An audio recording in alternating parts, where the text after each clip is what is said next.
오늘 하나님 말씀은 요한복음 5장 1절부터 18절까지 좀 길지만 함께 읽겠습니다. 가장 처음 기록된 성경을 우리가 오토그라파라고 이야기하는데 그 성경은 지금 없습니다. 그리고 있어도 그게 오토그라파인지 확인할 방법이 없습니다. 지금 있는 것들은 그 원본을 서기관들이 이렇게 하나하나 받아 적은 사본들만 있는데 그것이 한 5,000개가 넘습니다. 그런데 그 사본 사이에 차이가 근소하기 때문에 우리들이 원본을 충분히 추정할 만합니다. 요한복음도 사본에 차이가 있는데 그 중에 하나가 오늘 본문입니다. 여러분들 성경을 펴보시면은 주님이 베데스다 연못에서 38년 된 환자를 고치신 기록인데 한글 성경에 보시면은 4절에 대괄호가 이렇게 쳐 있습니다. 그래서 거기 각주 달아 있는 걸 여러분들 보시면은 어떤 사본에는 없다는 뜻입니다. 근데 NIV나 ESV, New International Version이나 English Standard Version 같은 아주 좋은 영어 성경에는 이 4절이 아예 없습니다. 그리고 지금 제가 가지고 있는 이 헬라어 성경에도 4절은 없습니다. 천사가 내려와서 연못이 동하게 될 때 가장 먼저 들어간 사람만 어떤 병이든지 낫는다는 구절이에요. 이 4절은 요한의 신학이 아닙니다. 당시 그리스 로마 신화에 나오는 미신인데 성경을 기록한 서기관이 그 배경을 설명하기 위해서 후대에 추가시켰기 때문에 그렇게 사분학을 하는 사람들이 이 헬라 성경에서 그 부분은 빼버린 것입니다. 그런데 지금 제 관심은 그게 아닙니다. 38년 된 환자를 주님이 고치셨어요. 그런데 그것 때문에 주님이 핍박받는 몰상식한 일이 벌어지는 겁니다. 여러분들 유대인들에게는 안식일을 지키는 것이 그런 자비나 기적을 일으키는 것보다 훨씬 더 중요하고 앞서기 때문에 그래요.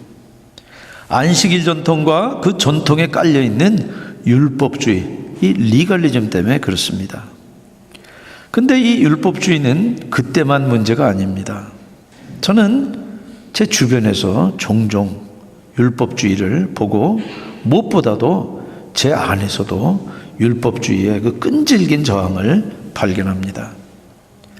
정말 십자가의 복음과 복음에 주는 그 자유에 인간의 굴레를 뒤집어 씌우는 것이 바로 율법주의입니다. 요한복음 5장 1절부터 18절까지 우리 같이 읽겠습니다. 그 후에 유대인의 명절이 되어 예수께서 예루살렘에 올라가시니라. 예루살렘에 있는 양문 곁에 히브리 말로 베데스다라 하는 연못이 있는데 거기 행각 5이 있고 그 안에 많은 병자, 맹인, 다리 저는 사람, 혈기 마른 사람들이 누워 물의 움직임을 기다리니 이는 천사가 가끔 못에 내려와 물을 움직이게 하는데 움직인 후에 먼저 들어가는 자는 어떤 병에 걸렸든지 낫게 되미르라. 거기 38해 된 병자가 있더라. 예수께서 그 누운 것을 보시고 병이 벌써 오래된 줄 아시고 이르시되 네가 낫고자 하느냐?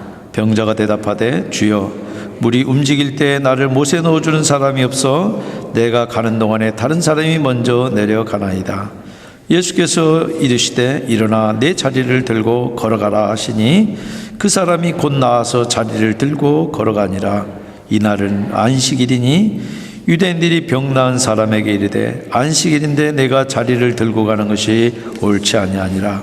대답하되 나를 낫게 한 그가 자리를 들고 걸어가라 하더라 하니 그들이 묻되 너에게 자리를 들고 걸어가라 한 사람이 누구냐 하되 고침을 받은 사람은 그가 누구인지 알지 못하니 이는 거기 사람이 많음으로 예수께서 이미 피하셨습니다. 그 후에 예수께서 성전에서 그 사람을 만나 이르시되 보다 네가 나았으니 더 심한 것이 생기지 않게 다시는 죄를 범하지 말라 하시니 그 사람이 유대인에게 가서 자기의 고친 이가 예수라 하니라. 그러므로 안식일에 이러한 일을 행하신다 하여 유대인들이 예수를 박해하게 된지라. 예수께서 그들에게 이르시되 내 아버지께서 이제까지 일하시니 나도 일한다 하시니 유대인들이 이로 말미암아 더욱 예수를 죽이고자 하니 이는 안식일을 범할 뿐만 아니라 하나님을 자기의 친아버지라 하여 자기를 하나님과 동등으로 삼으심이라. 아멘. 잠깐 기도하시겠습니다. 성령 하나님, 이 시간 주님께서 친히 이 자리에 좌정하시고 사랑하는 주의 백성들, 또 그리고 구도자들 마음마다 주님께서 친히 성령의 충만함으로 더하시어서 주님이 우리들로 하여금 듣도록 기록하신 이 말씀에 주님의 음성을 밝히 듣고 저희들이 고침받고 변화되는 놀라운 은혜를 체험하게 하여 주시옵소서. 예수님 이름으로 기도합니다. 아멘. 제가 신학대학 다닐 때 제 별명이 바리새인이었습니다.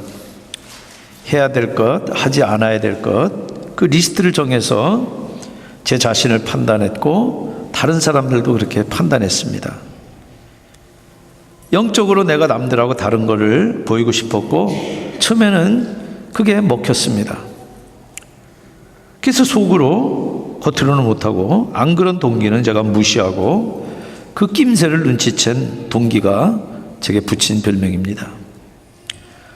보수적인 신학대학이었기 때문에 저는 그 별명이 부끄럽지 않았고 무엇보다도 나보다 더한 바리새인들이 주변에 많았기 때문에 전혀 그런 것을 느끼지 못했습니다.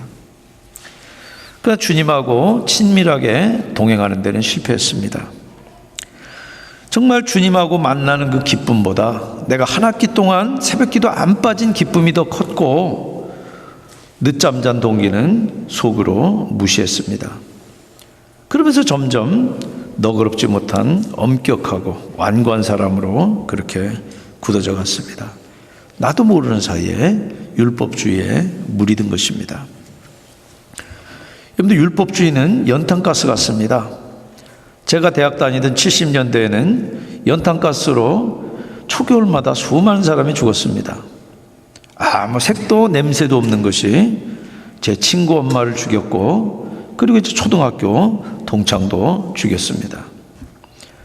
율법주의는 주님을 기쁘게 한다는 핑계로 사람이 하는 걸 자랑하기 위해서 만든 기준입니다.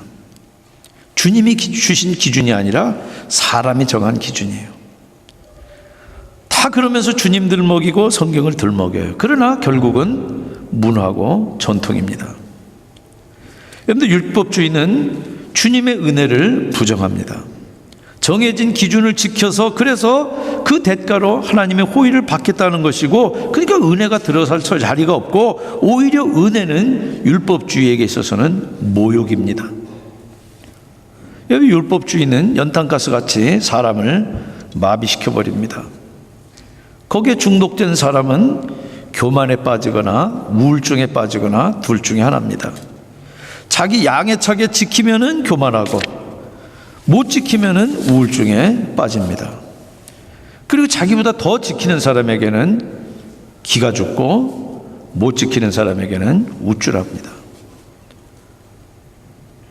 제가 다니던 학교가 사당동에 있었는데 사당동에서부터 용산까지 주일날 버스 안 타고 해서 걸어 다니는 바리새파가 있었습니다. 저는 버스는 탔어요. 그 친구를 볼 때 제가 할 말이 없었습니다.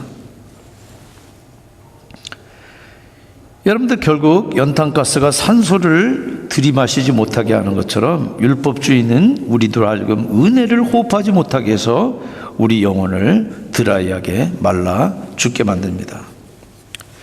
그런데 예루살렘에 지금 다시 절기를 지키기 위해 주신 주님이 헤롯 성전 부근에 있는, 여러분들 성지순례 가면 지금도 그 자리가 있습니다. 근데 그 자리가 그 자리인지는 모릅니다. 베데스다 연못에 주님이 가시는데 여기는 이교적인 요양소입니다. 제가 설명을 길게 하지 않지만은 그 요양소는 그리스 로마에 나오는 어떤 신하고 관련이 있어요. 그래서 경건한 유대인들은 발 들여놓지 않는 그런 장소를 주님이 찾아가신 겁니다.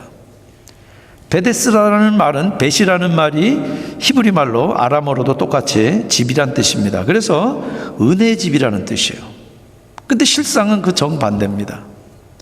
병 낫기 원하는 환자들이 먼저 연못에 들어가기 위해 가지고 박터지게 다투고 가장 재빠르고 수완 좋은 자만이 먼저 기회를 잡는 은혜 없는 무자비한 장소예요. 이름하고 정반대예요. 그런데 우리는 지금 물이 동한다는 게 어떤 건지 압니다. 특별히 미주지 사람들은 잘 압니다. 우리가 메라맥 스프링에 가면은 메라맥 스프링에서 이 물이 콜콜콜 올라나오는 것이 그게 곧바로 강이 돼가지고 흘러갑니다. 그렇게 스프링에서 물이 올라오는 것처럼 샘의 지하수가 솟구치는 현상이에요. 근데 그때 병 고치는 효염이 있다, 그렇게 믿은 것입니다. 미신이에요. 그런데 거기에 38년 된 환자가 있는데, 38년이라는 것은 그 당시에 그리스 로마 제국의 성인 평균 수명보다 높아요. 그러니까 이 사람은 평생 환자인 사람이에요. 근데 예수님의 질문이 생뚱맞아요. 6절에 네가 낫고자 하느냐.